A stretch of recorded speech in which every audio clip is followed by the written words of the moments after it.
All right. I'll give it a minute.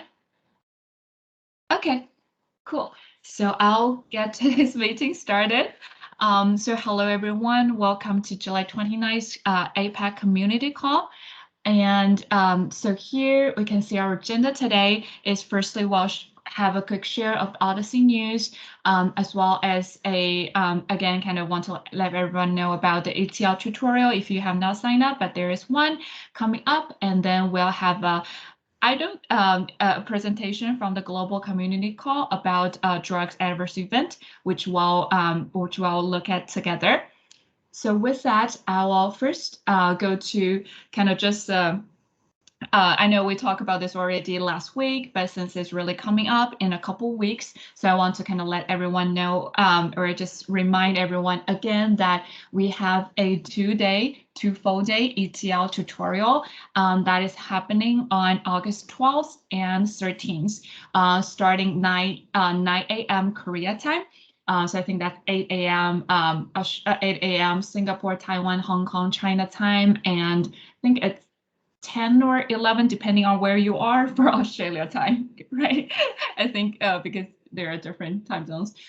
So that's for the agenda. So we'll have we'll do pretty much for day one. It's about the source data analysis, the mapping, and the ETL spec. And then the second day will be really more towards on ETL development, as well as the data quality checks. But just want to ease everyone, there will not be any kind of SQL coding or R coding related, but we do have exercise, but those can be done with Excels, or because we just want people to have an idea of how to do that, not necessarily to actually write a code, because that's going to take so much longer than the 2 days. So that is kind of our another round of reminder about the tutorials. And as you can find the registration link on the Odyssey website. If you go to odyssey.org/APAC, you will find the registration.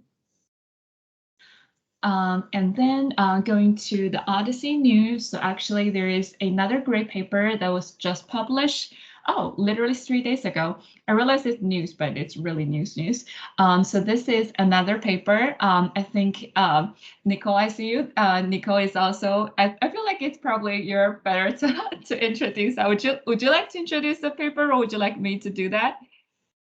Oh, no, I think you can. I'm just to say this is another paper that's come out of the Legend work that around antihypertensive. So I'm really excited that the evidence continues to grow with the Legend study. And here's another paper. So we're very proud. Yep. Totally. And also it's published in Hypertension, which is also a very established journal. And also I think just to I've actually asked local China doctors too. It's actually true in China, like ARBs and ACE inhibitors are just so commonly used. And I think it's just nice to know that which one just is better. Because I think that's, for me, I'm not a clinician to any point, but I think when you have multiple choice, the first question or the only question I'm going to ask is which one is better, and this paper is here to answer your question, other by using the Legend methodology, which I think is definitely worth a read, and I definitely recommend for a nice good read. And I don't think clinical wise it's not that challenge, because it's hypertension, so you don't really see a whole tons of crazy terminologies or anything. So I think it's definitely definitely a good read. Cool. So that's all I have for today's Odyssey news. So with that, I will kind of the majority of our APAC community call today is that we're gonna because we're gonna replay a presentation that EUMAEUS, I cannot really pronounce it correctly, but I'll say the whole name, evaluating use of methods for adverse event under surveillance. So I think this is a study that has been kind of the collaborators within Odyssey has been working on, and then they did a full-blown presentation on June 20th, which is a month ago in a global call. But as you can see, most of them are I say Ty. Ty is also one of the presenters, and so we are gonna. So we unfortunately, because of the crazy time zones, we're not able to invite them, but we will play the video from the months ago community call, so we can all enjoy the presentation. So with that, I will switch. I'll stop sharing and I will share the video.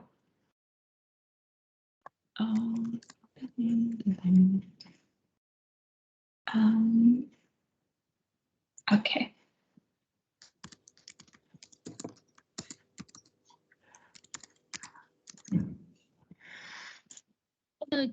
Kick off this presentation by introducing the EUMAEUS project.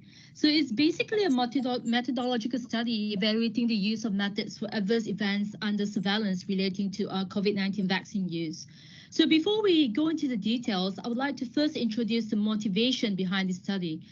We all know that COVID-19 vaccines are currently being rolled out rapidly across the globe, making it increasingly critical to perform large-scale evaluations of vaccine safety using real-world evidence.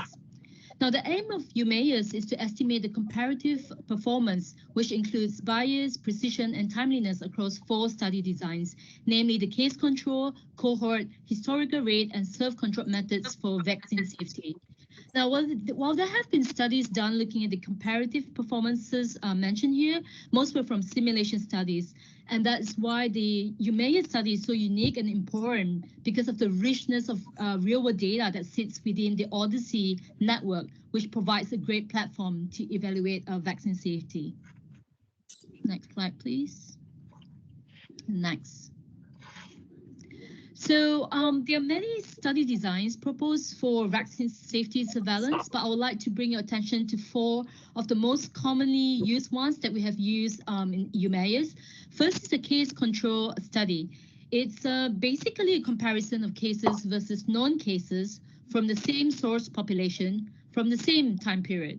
Now, advantages include the need for just a small data sample, and you can also easily use matching to control for time-varying confounders. It is, however, prone to confounding by indication, selection bias, as well as misclassification of exposure. Now, this study design has been used in detection of sickness for autism, IBD, GBS, and many others. Next, please. Next, I'm going to talk about the concurrent cohort as well as the historical cohort study designs. For the cohort study, a comparison of incidence rate ratio of adverse events is made between the vaccination and the unvaccinated population.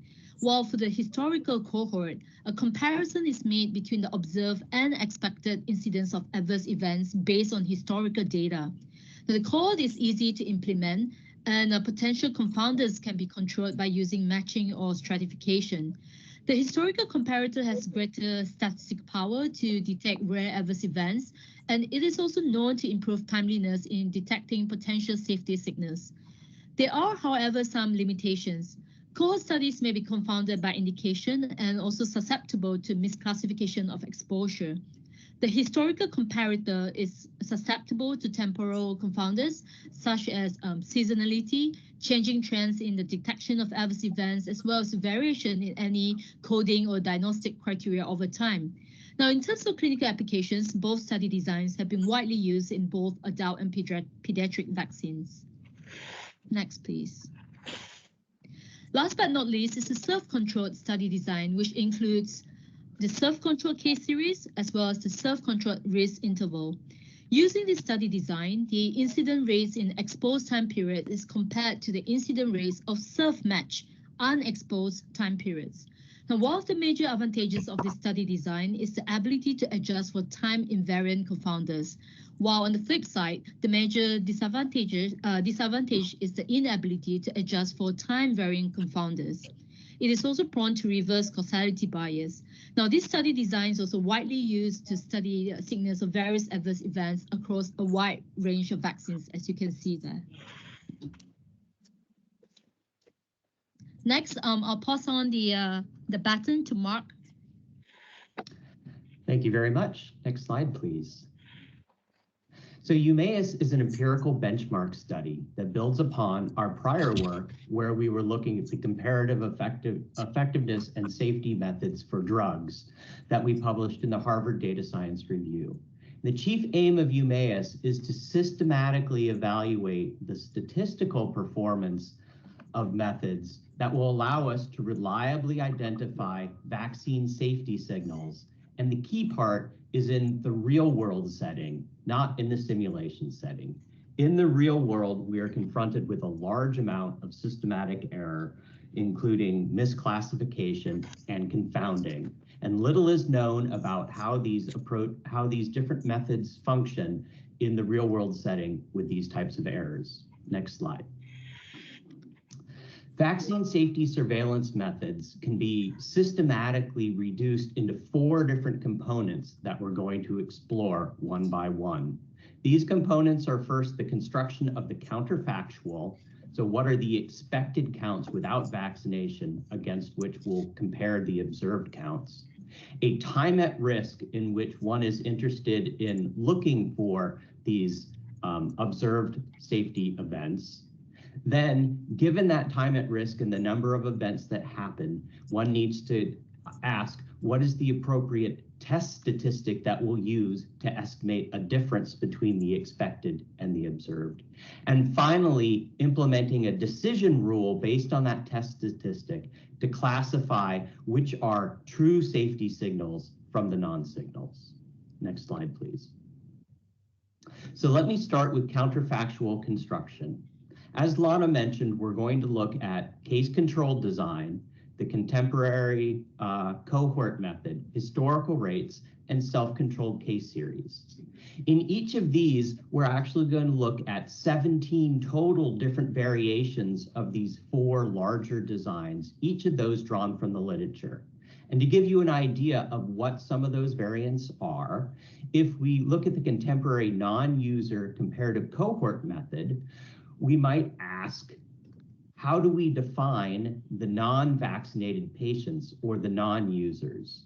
Some of the variants in that definition include anchoring or not those non-users on having or not having a healthcare visit within a specified time period, and matching the non-users to the users or not based on different characteristics such as age and sex. In the historical rates comparator, some variants again include anchoring or not and stratifying or not on age and sex. Next slide, please. Let's turn our attention now to both time at risk variations and test statistics that one might use.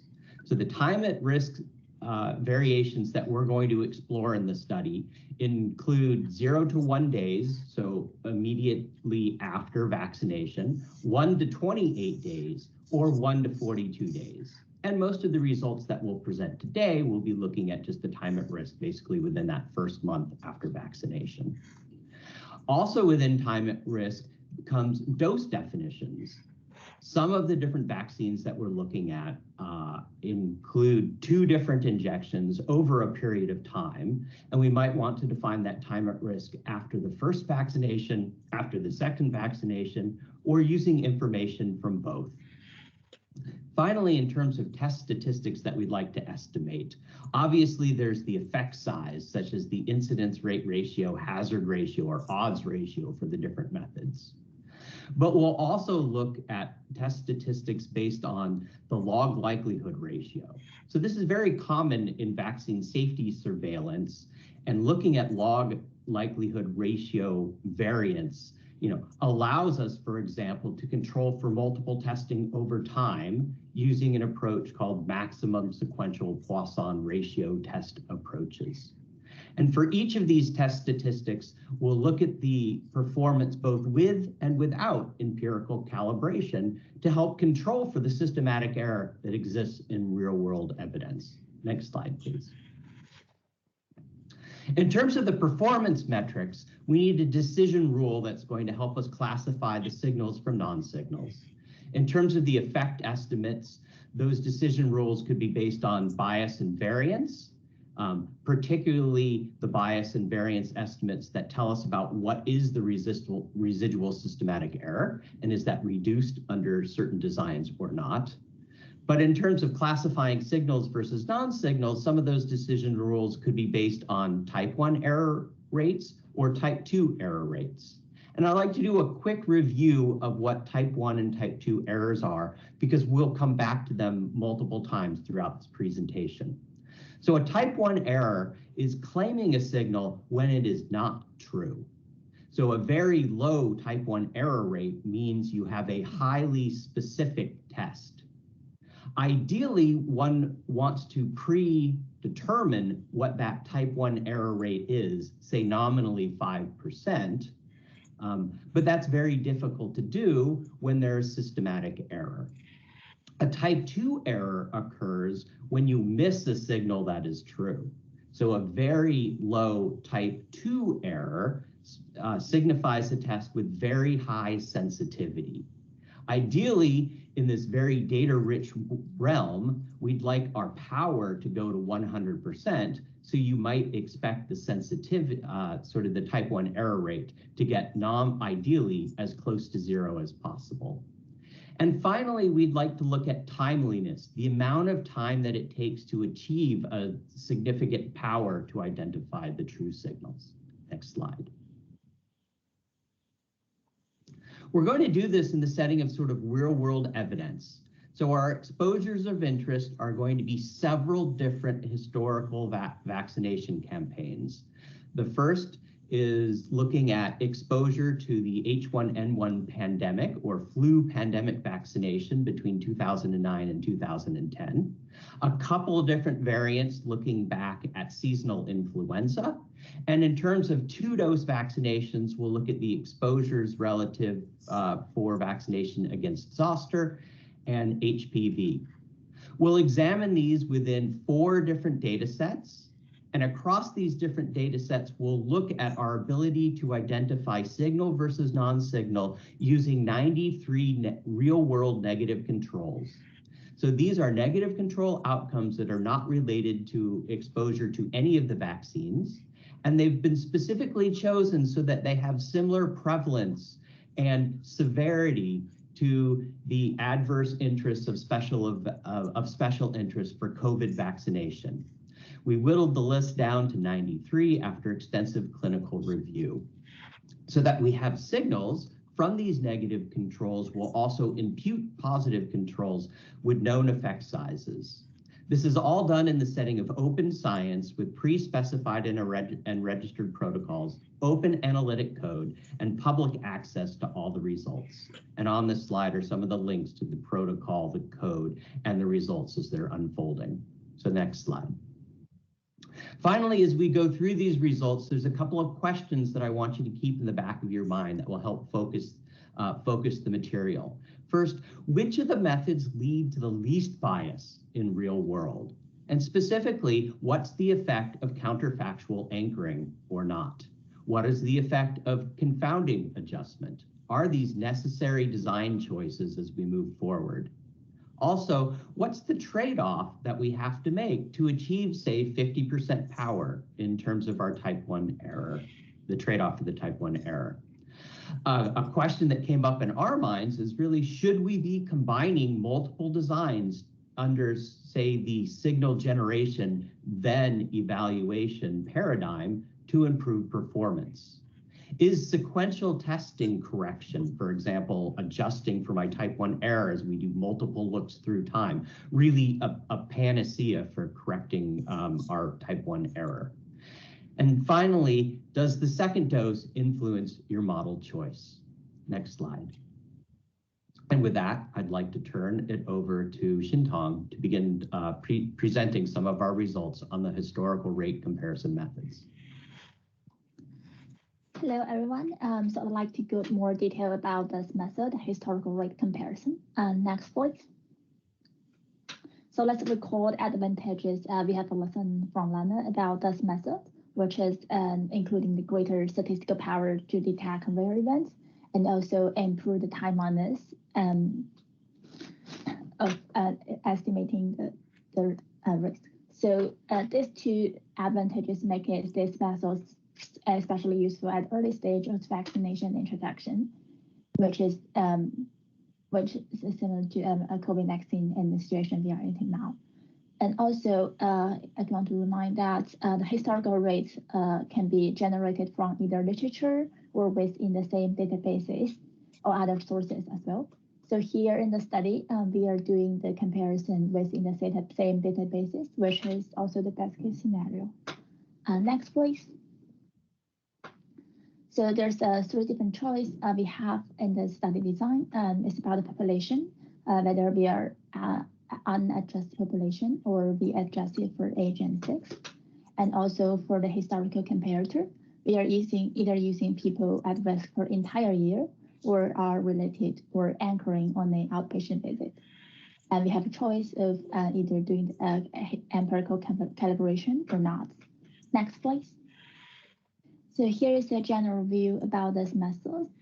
It might not be see the details quickly, but we can see that here the red bar, which represents the type 1 arrow, is much higher, while the green bar, which represents the type 2 arrow, is smaller. So this gives us idea that in general, this method is of higher sensitivity, but lower specificity. Next, please. Let's break this down. So here I'm using only one database, which is the CCAE as example. So we see comparing with the unadjusted method by adjusting to age and sex, we see there's a reduced in the type 1 arrow. Next, please.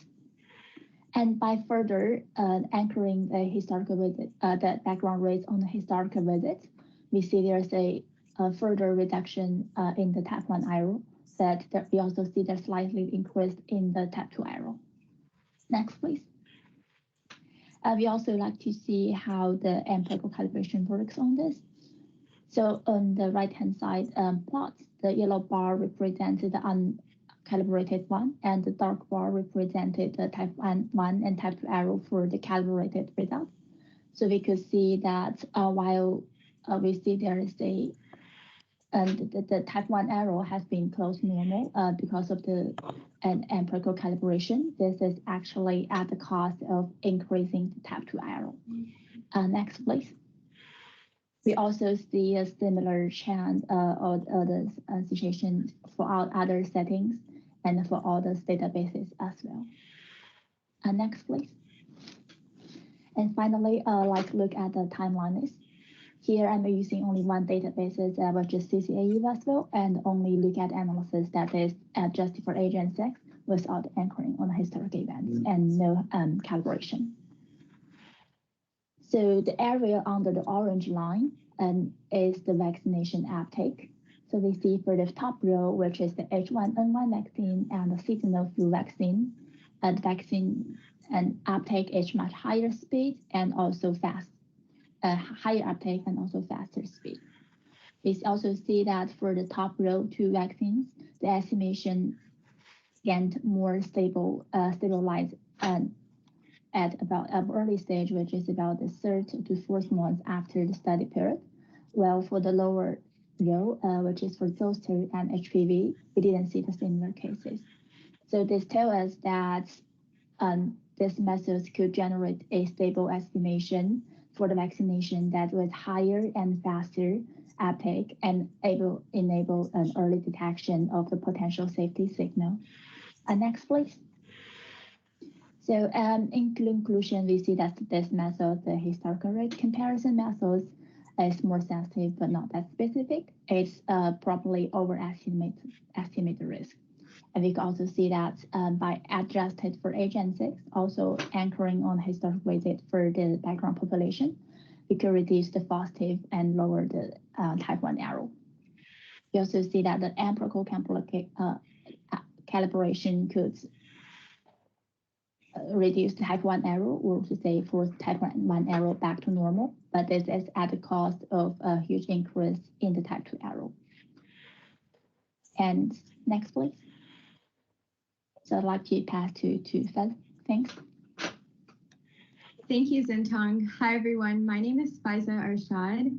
I'm an undergraduate student at University of California, Los Angeles, and I'm leading paper 8 of the EUMAEUS initiative. So the purpose of this study is to evaluate whether combining epidemiological methods in vaccine safety surveillance improves signal detection. And I'll be introducing you to the methods, results, and conclusions. Next slide, please. So surveillance systems have commonly employed a strategy called serial testing to improve the sensitivity and specificity of methods. And as mentioned previously, sensitivity is the proportion of people with an outcome of interest that the surveillance system detects as being positive for that outcome. On the other hand, specificity is the proportion of people without an outcome of interest that are detected as being negative for that outcome. And in serial testing, one epidemiological method is performed after another. The first is highly sensitive to identify positive cases, and the second is used to eliminate any false positives. So one example of the use of serial testing in clinical domains is for detecting human immunodeficiency virus prevalence in a population. And usually HIV antibody testing is done in 2 parts, where the first is a sensitive screening test, and if the screening test is positive, then a second test is done to confirm if HIV antibodies are present. Of particular interest to us was whether applying a sensitive method first and then a specific method improves signal detection. Next slide, please.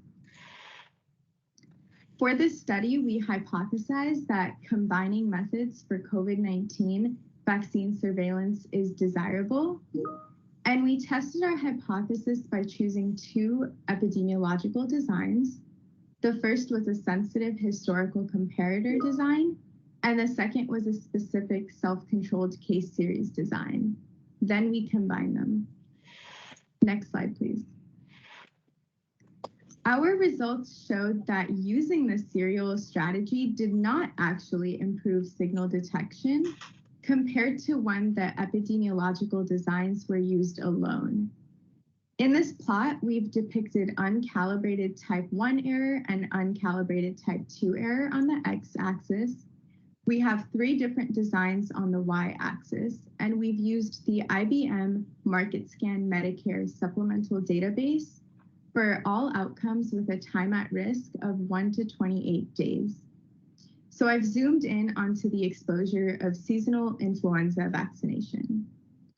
And when reading this plot, error bars that are closer to 0 indicate higher sensitivity and specificity, while bars that are closer to 1 indicate lower sensitivity and specificity.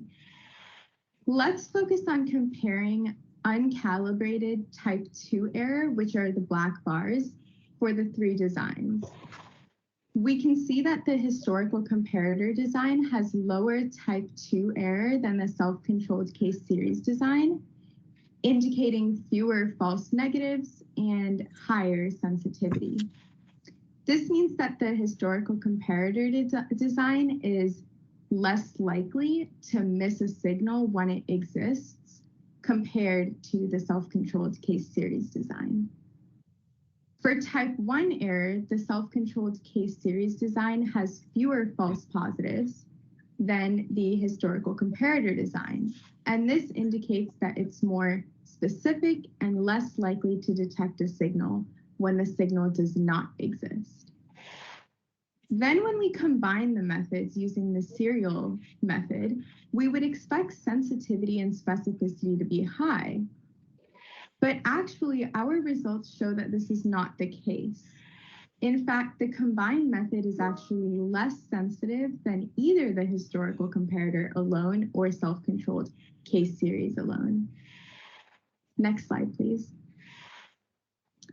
A similar phenomenon is present when we plot calibrated type 1 and 2 errors for all outcomes in the same database and time at risk. Here, the purpose of empirical calibration was to attempt to return type 1 error rates to nominal.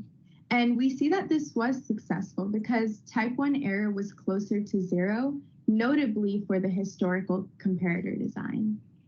However, again, the combined method was not highly specific and sensitive in the way that our hypothesis suggested. In fact, again, it was actually the least sensitive. Next slide, please. So from our results, we conclude that combining sensitive and specific designs does not improve signal detection, and therefore we reject our hypothesis. We believe that it's important for future vaccine monitoring to consider the sequence of methods for accurate signal detection. And finally, before I pass it on to the next speaker, I would just like to extend a huge thanks to the entire EUMAEUS team for giving me the opportunity to lead this paper, and especially Mark Suchard and Martijn Schwemme for their constant mentorship and support. Thank you. Next slide.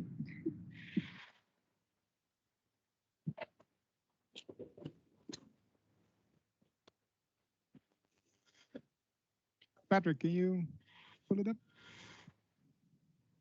So the next talk is by Tystanford at the University of South Australia. So I couldn't be here in person because it's 1:30 a.m. So we have a recording of his talk.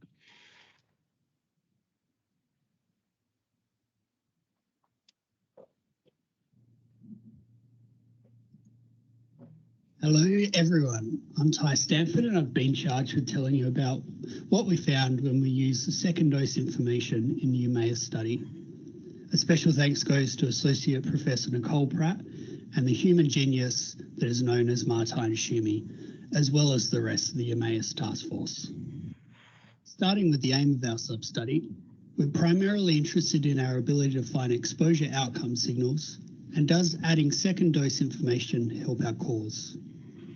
Put more specifically for EUMAEUS, this is finding vaccine and positive control associations, and we quantify this using type 2 error as the proportion of vaccine and positive control pairs we have missed. Ideally, we want this to be 0. Having said all of that, we would not ignore type 1 error, which are non-signals classified as signals. Here we'll focus on Optum EHR database in this talk for simplicity in the figures presented, and we will look at the 2 largest double dose vaccines in EUMAEUS. Let's quickly start with some descriptive statistics to know the sample sizes we're working with. Here are the underlying dose uptake rates, and noting the second doses only count for about 10% of the HPV and 30% of the zoster first doses. Keep this in mind when we see the results. Okay, please stay with me as I talk through these somewhat busy graphs. But first I should point out, here we're just trying to get a feel for the type 1 and type 2 errors for the 4 study designs based on only the first dose before looking at the second dose. Looking at the uncalibrated set of panels on the left, we once again have the unrelenting march of time on the x-axis. On the y-axis is the error between 0 and 1. The panel rows are the case control, cohort, historical comparator, and self-controlled case series study designs. Within each panel, there are 4 lines representing the type 1 error and the type 2 errors for the 3 different underlying true effects of 1.5, 2, and 4. The type 2 error lines go from dotted to solid lines once they reach 50% power, and the orange type 1 error line is complemented with a lighter band representing the 0.05 nominal error plus or minus 0.02 for illustration. In an ideal world, we would want the type error near nominal at 0.05 and the type 2 error as close to 0 as soon as possible. When looking at the results without empirical calibration on the left, we see only the cohort method seems to control the type 1 error, but that comes at the cost of higher type 2 error. The self-controlled case series design had the lowest type 2 error before calibration. However, the type 1 error is problematic. Empirically calibrated results on the right shows calibration does an excellent job of controlling the type 1 error, but of course, in most cases, this comes at the cost of type 2 error. So let's look at the second dose for the best study designs in regards to type 1 and type 2 error. So let's start with the type 1 error champion of the world, to add some hyperbole, the cohort design. These plots will be familiar, except now the panel rows are for comparing the single dose data to the both dose data. Now we're a little bit more zoomed in. The type 1 error can actually be seen to be below nominal when uncalibrated and corrected with empirical calibration with a slight reduction in type 2 error as a result. Adding the second dose data to the analysis reduces the type 2 error somewhat, but is likely to be muted because of the lack of second dose accumulation. Now we turn our attention to the self-controlled case series design, the type 2 error champion of the world. Prior to empirical calibration, the type 1 error was a real concern, but after the calibration, the type 1 error is nominal with quite good type 2 error results. Where the true effect is large, i.e. 4, there's near zero type 2 error at 12 months in all situations shown. However, the reduction in type 2 error when adding the second dose are modest when looking at the type 2 error curves for true effects of 1.5 and 2. We now reach our conclusions. The inclusion of the second dose can increase the power. However, this is just seen as a marginal increase, probably as a result of the marginal increase in sample size. The most important factor we observed is empirical calibration. More data doesn't magically negate issues with specific designs. Future work to better understand the issues would involve a larger proportion of first doses to also have second doses, and also if we look at the uptake at different rates. Another way to look at it would also be changing the underlying signals, so the positive controls, to have varying effects for each dose. I've left this off the list shown, but I would observe that while more data doesn't perform magic, I might unofficially claim empirical calibration does. It is some kind of wizardry. Another last note I would like to make is an investigation into positive predicted value and negative predicted value might be important clinical perspective now we have characterized the type 1 and type 2 errors. Thank you for the opportunity to talk today or tonight or whatever time it is in your part of the world.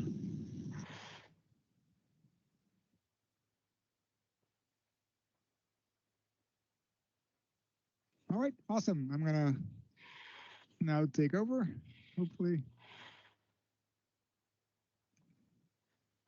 All right, can people see my slides again? Oh, I'm not seeing anybody. All right, good.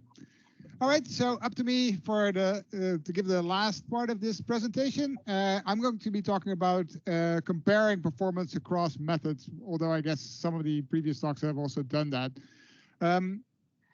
For my talk, I've just picked one representative of each major method just for simplicity. So one case control, one cohort method, etc. But I thought I'd start by just showing you an actual estimate that each of these methods produces for a negative control. So here, for the estimate for contusion, the outcome of contusion of toe for people vaccinated for H1N1 in the Optum EHR database. And so what you see is that these four methods actually produce very different estimates for exactly the same research question using exactly the same data. So the choice of method has a great impact on what a surveillance system, a safety surveillance system would find. But of course, this is just one negative control. We did this over a lot of negative controls, and you've already now seen these type of plots a few times where we actually summarize the performance of a method into type 1 and type 2 error. And so, for example, what we see is that the case control and the historical comparator methods tend to generate many false positives, leading to high type 1 error. And other methods, such as the self-controlled case series, for example, do not. But we do see that the historical comparator has very low type 2 error. So is it then better or not than, say, the SCCS that has higher type 2 error, but almost no type 1 error? So it's very hard to compare methods if we allow both type 1 and type 2 to vary. So what we've done, as already showed a couple of times in the previous parts of the talks, we've applied empirical calibration, where we use the estimates from the negative controls to basically get a good sense of the bias of a method, and we calibrate the estimates that come out of it to restore type 1 error, usually at the cost of type 2 error, although not actually all that much in this particular instance. So now that we've done the calibration, it's easier to compare methods. And actually, in this case, we see that now that type 1 error is more or less the same for all methods, the SCCS method actually seems to be the winner here, in that it has the lowest type 2 error across all positive controls for the same type 1 error, if you will, as the other methods.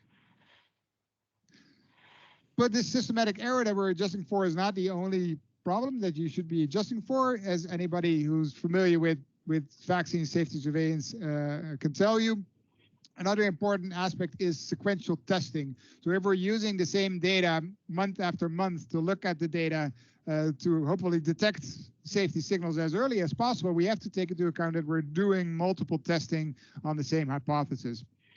And as Mark already pointed out, there is this procedure called max SPRT that we can apply to correct for that sequential testing. So just as an example, I'm showing you the historical comparator in the SCCS methods and their type 1 error after various types of adjustment. So at the top, just focusing on the historical comparator, if we don't calibrate and we don't adjust for sequential testing, we have a type 1 error rate of 28%, which is pretty high. But of course, we need to do adjustment for sequential testing. So if we do that, the type 1 error drops significantly, or a lot, to 18%. But actually, if we do the calibration and not the adjustment for sequential testing, we drop even further to 10.8% type 1 error, which is still not the nominal 5% we're looking for. Of course, what we really should be doing is we should be doing both. We should be calibrating for systematic error, and we should be using max SPRT for adjusting for sequential testing. And so this is actually a new methodological development that we've done in EUMAEUS, and we're actually now able to do calibration in the context of max SPRT. And that, for a historical comparator, gets us to type 1 error of 6.5%, which is close to nominal. So we're happy with that. It's certainly a lot better than what we started out with. SCCS, we see that it actually already wasn't very biased to begin with. Type 1 error was already below 5%, and we ended up with that at the end, close to that, or actually exactly the same value at the end. So if there's no bias, there's also no correction, which we would like. So now that if we're applying both adjusting for systematic error and adjusting for sequential testing, now we've put all the methods on equal footing, I would say. And now the real question is, well, if we apply them this way and they have similar type 1 error, which one actually gets us the answers quickest? So who can find the positive controls the fastest? So what I'm showing you here is, on the x-axis is the time in month to reach 50% sensitivity. So finding 50% of the positive controls. I chose 50% because we never actually get to 100%, which is something to look at, which is we need to find a solution for that, obviously. But and I've divided it into the true effect sizes. And so you see at the top that, for example, the matched case control after calibration and adjusting for sequential testing actually never reaches 50% sensitivity for any of the effect sizes. Whereas at the bottom, the SCCS, because there was actually not that much adjustment needed, it actually is capable to find, well, true effect sizes of an incidence rate ratio of 4. It's able to find it already after 1 month. So that's very quick. If the effect size is 2, then actually it takes 6 months. And then, but actually, if the true effect size is 1.5, it never reaches 50% sensitivity. So when all are equal, at least in terms of type 1 error, we find that SCCS actually has the shortest time to detection. but all methods struggle to achieve 50% sensitivity for small effects. So we didn't just do this, of course, for these 4 examples and just in H1N1. We did this across all method variants and across all vaccines that we looked at. And we did this all across all databases, but of course, I'm not going to go into all of these details. But basically, the conclusions are pretty consistent across all the variations that we looked at.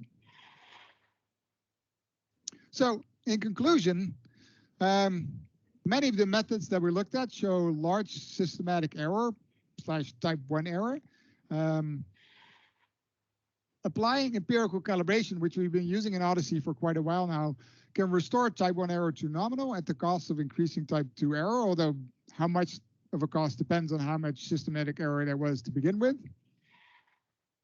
Empirical calibration actually often has a bigger impact on getting type 1 closer to nominal than adjusting for sequential testing, which is not to say that we only should do empirical calibration, but I'm actually suggesting we should do both because they're both important.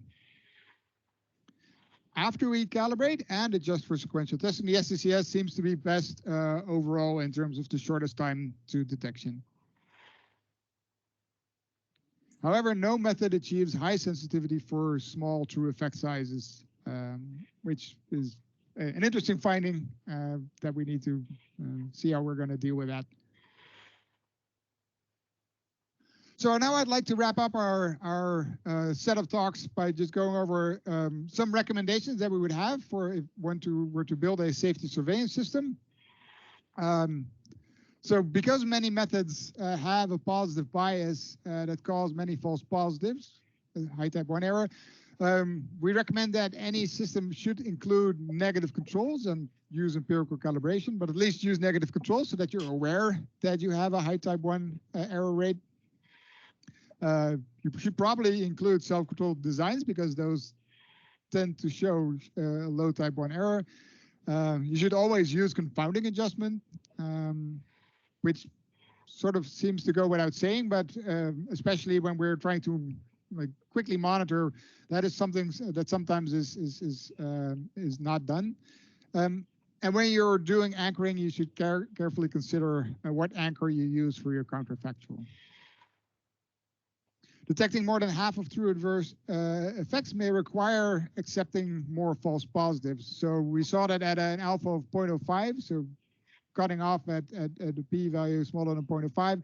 We didn't get to a 50% sensitivity when the true effect size of was 1.5. So we may actually need to increase that threshold, accepting more type 1 error, but getting more sensitivity in return. As Fauza showed, combining multiple designs actually didn't improve performance, at least not in the examples that we looked at.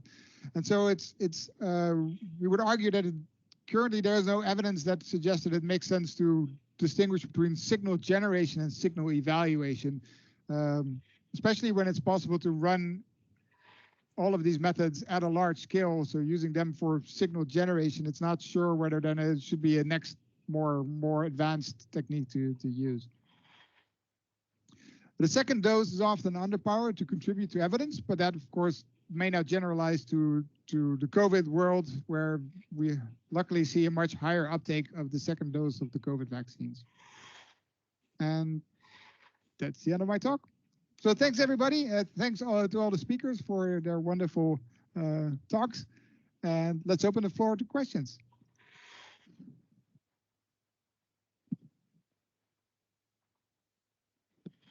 Hi guys, it's Christian. Martijn et al., how did you measure the errors? Are these positive? Are they spiked in? Or how do you know what's an error and what's not? So we used negative controls and simulated positive controls. So the negative controls were real. So these were like the contusion of toe. Like we really believe that that's not caused by any of the vaccines. So that's a real negative control where you saw that some of these methods actually found very large effect sizes for this real negative control. And in the positive controls, we use a new technique that we call imputation, where it's actually pretty simple. For a method, if it produces a certain estimate for a negative control, we just multiply that estimate by the true effect size to make it a positive one. And that's just to get some sense of what the type 2 error would be. So that has some assumptions behind it, this approach. But basically, type 2 is based on simulation. Type 1 is based on real negative controls. I think that's a very important point. Like if you had to rest your hat on our type 1 or our type 2 error estimates, I'd say our type 1 error estimates are accurate because they're based on really, true negative controls. Our type 2 error rates are more approximate. And are they the critique that's gonna come, are they gonna come down on basing the type 1 on negative controls, saying, well, the type 1 error could be very different for positive controls and could behave differently? Are you going to see that coming? So we haven't seen that argument previously in our work using negative and synthetic positive controls. It could arise.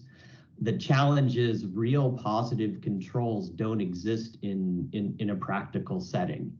If something's a positive control, there's strong prior belief that yes, it's a non-zero effect, but we don't know what the true effect size is.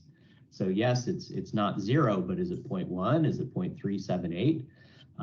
And then if something is strongly believed to be non-zero, that immediately changes clinical care.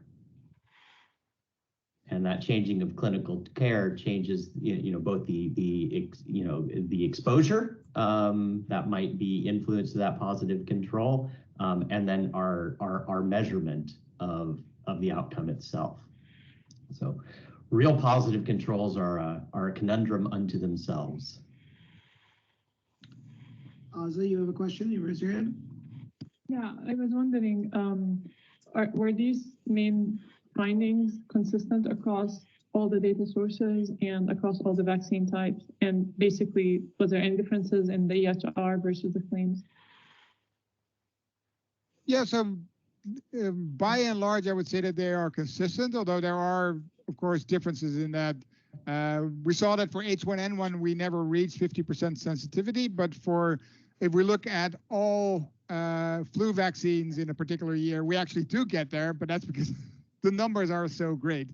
And I do believe that, for example, the EHR database that we use actually showed more type 1 error for some reason than the claims databases that we use. So there's consistency, but there are also differences between the various databases that we looked at and vaccines. Just one follow-up point. So if the influenza, we believe that it was the size was not an issue because of how much data we have. Do we think that COVID might not have a big problem with sensitivity, basically detecting small effect because we have a lot? It's a nationwide, everywhere exposure. Yeah, so I should somewhere pull up the numbers that so even like the H1N1 had like hundreds of thousands of vaccinated patients. So of course for COVID vaccines we have more vaccinations than that, but we need to have data on that. But so your point is well taken. We need large data, and then we don't have to worry about this problem. But that does mean really large data. And that also takes follow-up. I'm sorry, go ahead, Mark. Well, I was just going to mention, although the similarities in the proportion of the population vaccinated is going to be similar between COVID and seasonal influenza, the data availability is different. I mean, here we used a historical availability, although we did section it by month as individuals are vaccinated. But for seasonal influenza, everyone's vaccinated. Well, most everyone is vaccinated within about a 2-month window. For COVID, it's going to be much more rolling, right? We have big uptake, and then it's going to be very slow. So the work on timeliness is very important. And to hark back to Ty's comments, the self-controlled methods seem to be the best performing in that avenue. Sorry, Patrick, you had a follow-on question. Well, I was just going to highlight to follow up on that. Case asked a question in the chat about these results are in the U.S. data sets. Any comments that folks would make about whether we would expect similar findings in European data?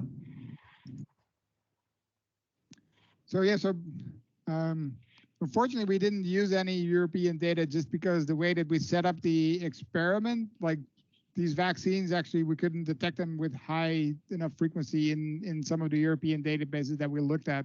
Like the zoster vaccine is not really used in most of Europe.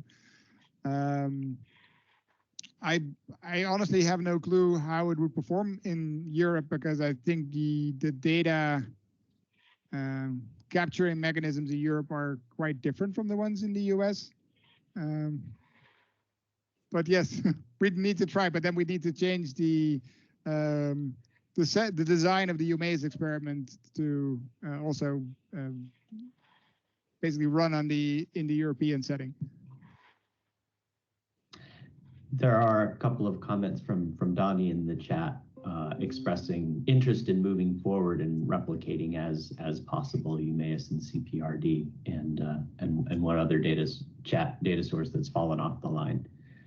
So we'll have to look into what modifications are needed for different exposure for identifying equivalent exposures across the data sources.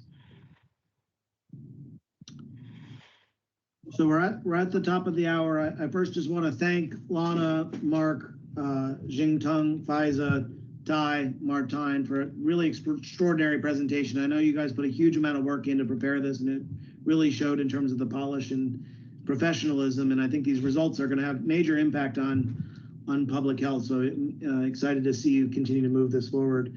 For those of you who are interested in engaging in learning more about EUMAEUS, there are weekly calls at 8 a.m. Eastern time on Fridays. And it's as part of the PLP working group for those who are not yet signed on. And otherwise, I think you can expect to see a lot of important contributions coming out from the EUMAEUS group through publications and subsequent presentations in various forms. So thank you, everybody, and look forward to seeing you all next week.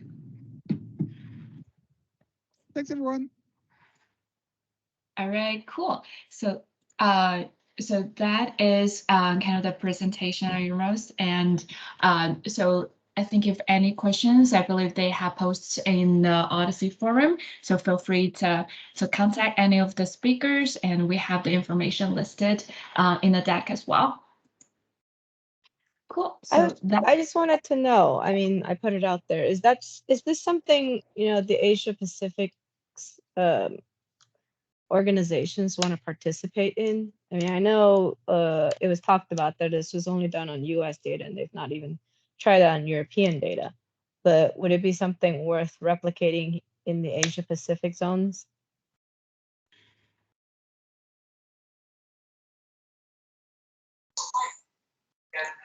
Hi, Selva here. So as of now in Singapore, we don't have vaccine data converted to Homo obsidian form. Okay. Yeah, Marie, I think that's going to be one of the issues here with this work is whether or not there is that vaccine data integrated into the health data sets. I've recently done a paper we published in PDS looking at this issue about data sets available for post-market surveillance of vaccines across the Asia Pacific. And one of the things we identified there was that many of the data sets required data linkage. So the vaccine records were in a separate sort of data warehouse than the rest of the health information. So, you know, linking those up to do a study like this may be difficult, just because there's different payment systems for vaccines than medicines, at least in Australia and for some other jurisdictions as well. So it can be done, but I think, yeah, it'd be interesting to see how many data sets across Asia Pacific actually do have vaccine information in a data set that can be looked at for this kind of analysis. Yeah, I just thought it'd be interesting to put it out there, right? Maybe Yeah. we can do a feasibility to see if anything's available, but cool. The other thing that I want to bring up, if you guys signed up for the symposium already, you should have gotten an email from the Odyssey symposium coordinator to ask for your home address for a surprise. So if you haven't filled it out, I can't spoil the secret, but I highly recommend that you fill it out so that you can have that nice little surprise. So, and if you haven't signed up for the symposium set, please do go sign up for it. It will actually be quite interesting. Actually, I know they're going to talk about the symposium in 2 weeks, and we'll play the same recording that details it out, but I just want to give you guys a heads up. There's actually going to be a tutorial and a workshop. The first one is teaching folks how to build a concept set, and then that's the tutorial. The workshop will be actually doing phenotyping recreation. So those are the two. Be on the lookout for those. It's day 1 and day 2. We don't have all the details yet, but that I can sneak out. But the surprise, I won't let you go. I can't. I keep my mouth shut. Okay, but give your address. Well, they're gonna send you the surprises, regardless of where you are. Cool. I know we're 3 minutes over, so thank you, everybody. Thanks, everyone. Bye. All right, bye.